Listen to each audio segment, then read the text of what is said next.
am Nicky Pellegrino. I am an author. I write novels. Actually, this isn't me at all. These are my colleagues. This is Lucy and Charlie. And we're in my house at the moment.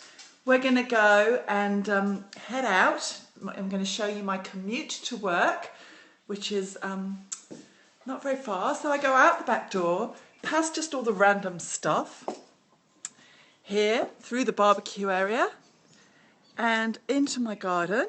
There's the shed, painted. We've got everything painted blue because I like to kind of fake that I'm at the beach, not really working. And this is my office where I write my novels. The most recent one is called One Summer in Venice, and that would be why. On the wall there is a picture of Venice. Can you see it? Here we go. So the whole time I was writing One Summer in Venice, this was the map I kept with me while I was researching it when I was over in Venice. And the whole time I was writing it, I kind of had it up there to refer to, but also just to jog my memory of how it felt to be there. Here's the book just here on my desk. I have to confess I slightly tidied my desk. Probably I'm not supposed to. That's probably breaking the rules. But you know, really, who wants to see my mess? So it's slightly staged, but it's always full of books. There are books everywhere. Books, books, books, books. And then actually the real books here, piled on the floor, on the shelves. It's a little bit crazy. And that's because, as well as writing novels, I also review books, and I'm really, really bad at throwing them out. This is, I've got a little bathroom in my office, but you can't use the bath because I store rubbish in it. Here you go, just have a little look. This is my beautiful picture that my friend Emma, who is a photographer, she gave me for my birthday. When I grow up and some money, I'm going to buy a full-scale one because I just love these pictures so much. By a photographer called Emma Bass, who I just think is very talented. These are all my books. You might have read some of them. The Villa Girls, Food of Love Cookery School, When in Rome, which is kind of my favourite, I think, or maybe Recipe for Life is hard to choose. And now this here is my hat. And the reason I keep this is because on my windows there aren't any blinds. And so if it's sunny, I stick my hat on to prevent sun damage, and I look extremely eccentric, I think.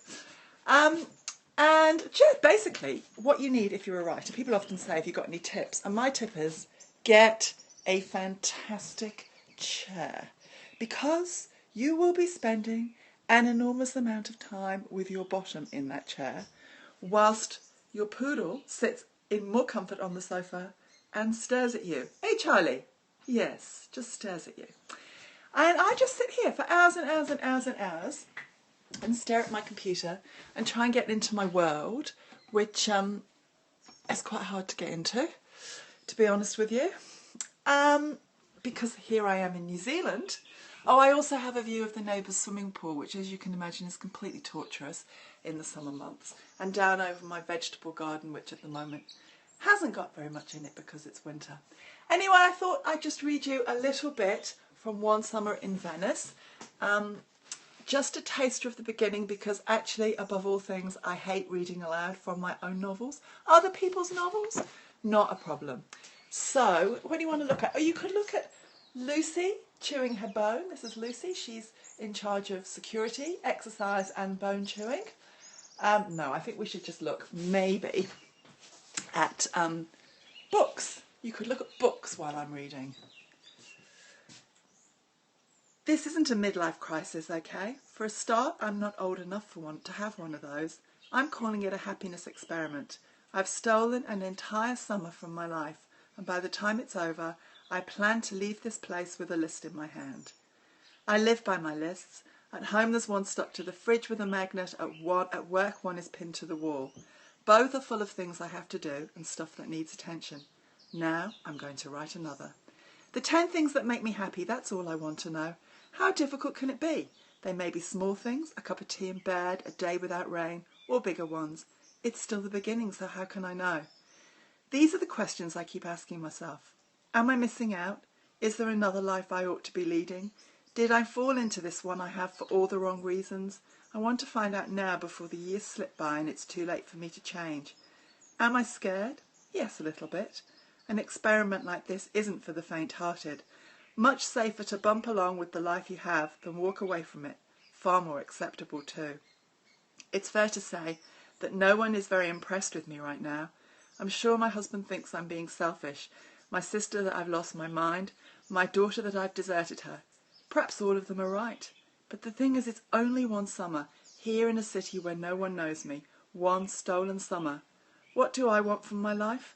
I want to be happier. Don't you? I'd have to say there are a few things that make you feel more of a Nelly than standing in the middle of your own office reading from your own book.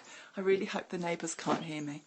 So thank you for coming to my office. You're going to leave me now because I'm going to get on with some work. Charlie's going to help me. He's extremely good at writing.